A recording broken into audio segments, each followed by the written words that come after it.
India TV YouTube channel को subscribe करें और बेल आइकन दबाएं।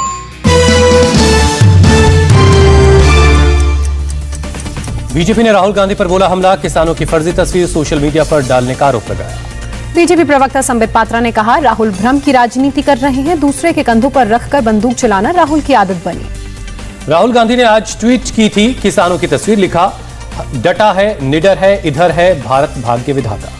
बीजेपी ने वैक्सीनेशन को लेकर भी राहुल गांधी से पूछे सवाल, पूछा पहले रोज रोज ट्वीट करने वाले राहुल अब टीकाकरण पर चुप क्यों हैं। मायावती ने किसान महापंचायत में टिकैत के नारे को बनाया सियासी हथियार, हिंदू मुस्लिम सौहार्द की कोशिश की तारीफ की, कहा मुजफ्फरनगर दंगों के गहरे जख्मों को भरने में मिलेगी थोड़ी मदद। मायावती ने ट्वीट कर कहा, मंच से सांप्रदायिक सौहार्द के लिए लगाए गए नारों से बीजेपी की नफरत से बोई जमीन खिसक रही है। कांग्रेस और सपा के दंगा युक्त शासन की भी याद ताजा कर दी।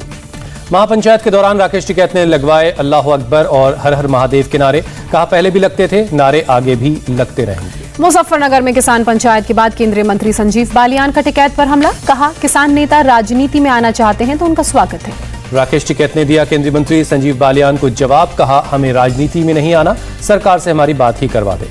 अफगानिस्तान में तालिबान सरकार बनाने की कोशिश तेज, तालिबान ने पाकिस्तान समेत 6 देशों को भेजा शपथ ग्रहण का न्योता। काबुल में राष्ट्रपति में तालिबान सरकार का होगा शपथ ग्रहण, तुर्की, कतर, ईरान और रूस को भेजा न्योता। तालिबान राज में अफगानिस्तान की यूनिवर्सिटी से पहली तस्वीर सामने आई, काबुल के इब्ने सिना यूनिवर्सिटी में छात्र और छात्राओं के बीच लगाया गया पर्दा। तालिबान ने छात्राओं के बुर्के में यूनिवर्सिटी में पढ़ने का सुनाया फरमान, छात्राओं के लिए अलग क्लास का आदेश, अगर छात्र और छात्रा एक ही क्लास में पढ़ेंगे तो दोनों के बीच लगेगा पर्दा। अफगानिस्तान में पंजशीर पर तालिबान का कब्जा, पंजशीर के गवर्नर कार्यालय पर तालिबान ने फहराया अपना झंडा, भारत बाहर खड़े नजर आए तालिबानी लड़ाके।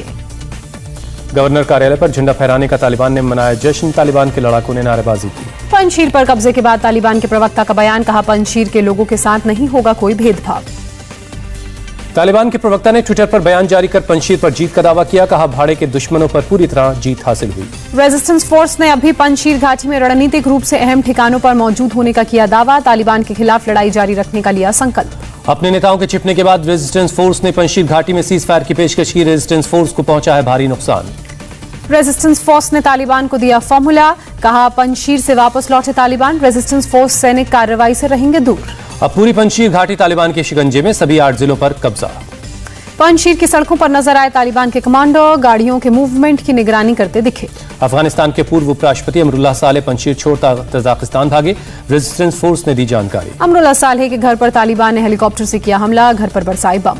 तालिबान ने सालेह और अहमद मसूद के हेलीकॉप्टर पर किया कब्जा, पंजशीर पर कब्जे के बाद घाटी में उतारा हेलीकॉप्टर के साथ नजर आए तालिबान फाइटर। पाकिस्तानी खुफिया एजेंसी का चीफ फैज हमीद इस वक्त भी काबुल में मौजूद, हमीद के इशारे पर सालेह के घर पर हुआ हेलीकॉप्टर से हमला। ISI चीफ के काबुल दौरे पर तालिबान की सफाई, कहा पाकिस्तान ने बार बार किया अनुरोध, जेल से रिहा कैदियों को लेकर बात करना चाहता था पाकिस्तान।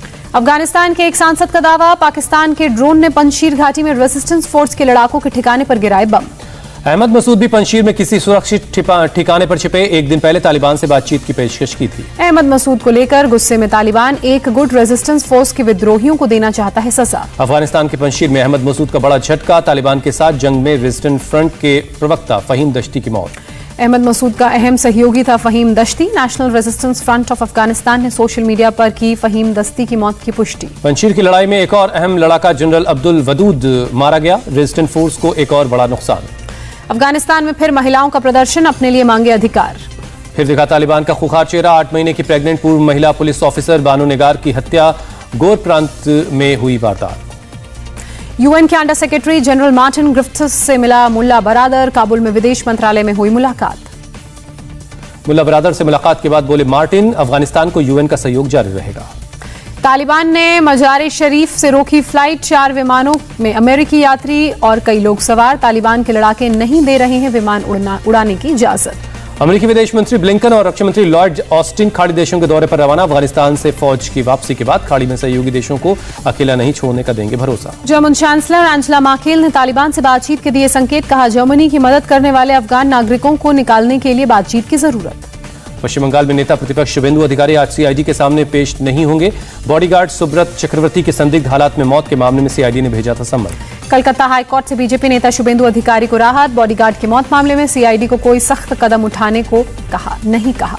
दिल्ली में ईडी दफ्तर में पेश हुए ममता के भतीजे अभिषेक बनर्जी कोयला घोटाले से जुड़े मनी लॉन्ड्रिंग केस में ईडी ने किया था सम्मान।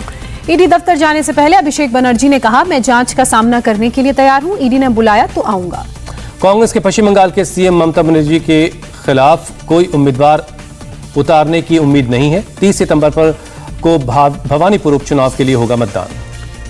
महाराष्ट्र के पूर्व गृह मंत्री अनिल देशमुख की मुश्किलें बढ़ी, ईडी ने जारी किया lookout notice, money laundering case में देश छोड़कर भागने का शक। देशमुख के खिलाफ लुकआउट नोटिस पर बोले महाराष्ट्र के पूर्व मुख्यमंत्री फडणवीस, सुप्रीम कोर्ट तक जा चुके हैं देशमुख, कहा कानूनी प्रक्रिया का करें सामना।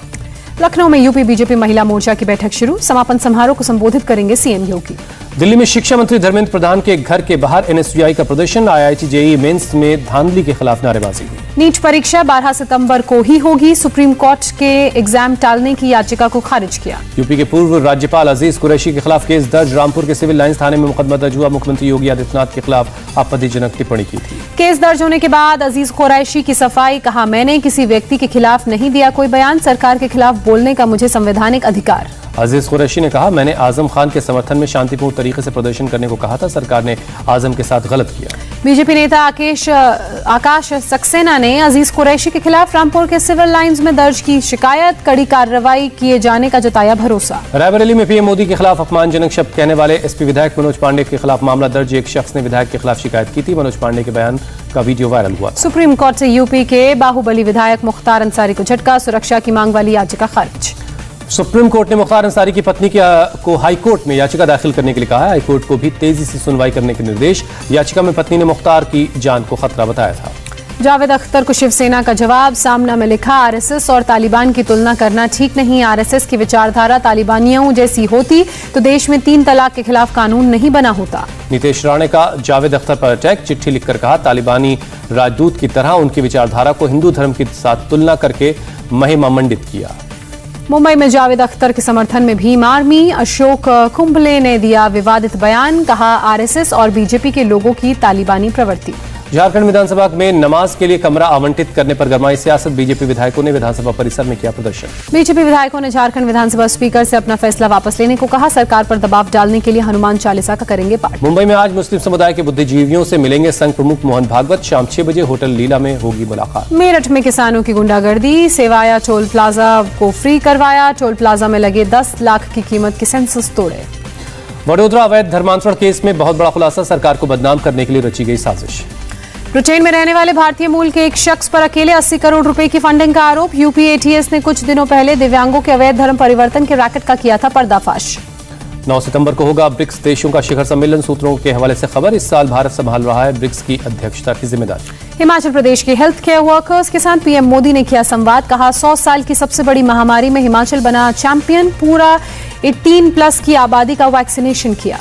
पीएम मोदी ने कोविड टीकाकरण को लेकर हिमाचल प्रदेश की तारीफ की, कहा हिमाचल ने पूरी आबादी को वैक्सीनेट किया, टीम के रूप में काम कर ये लक्ष्य हासिल किया।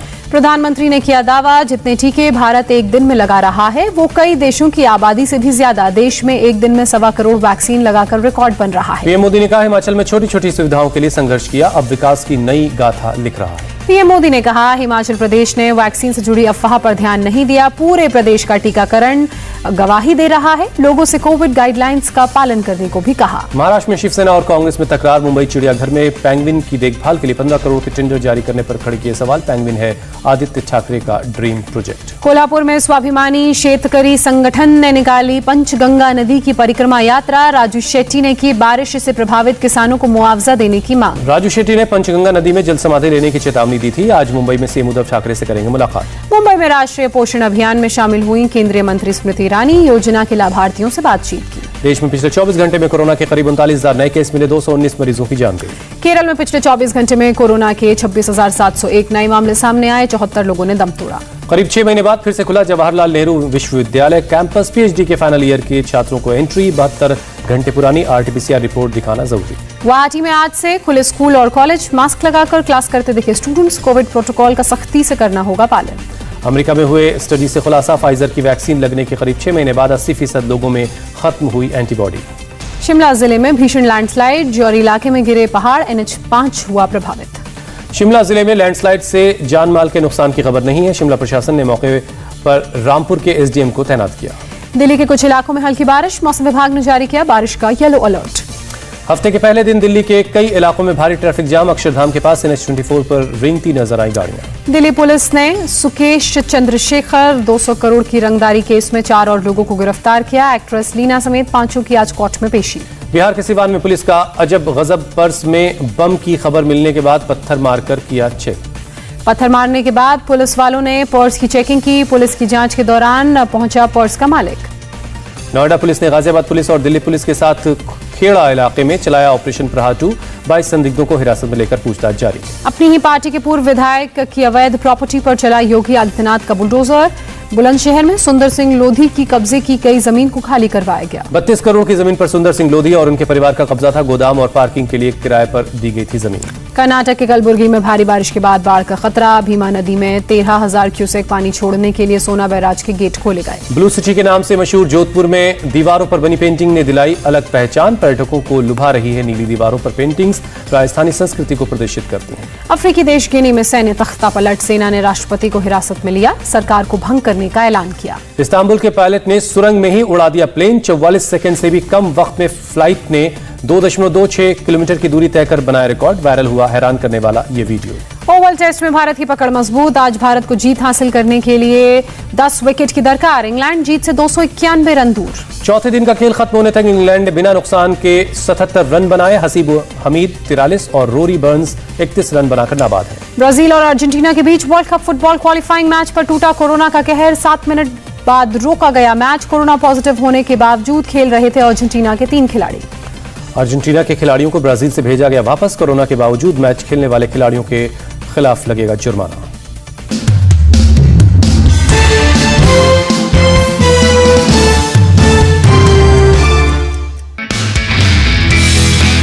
नमस्ते, मैं हूं मीनाक्षी जोशी।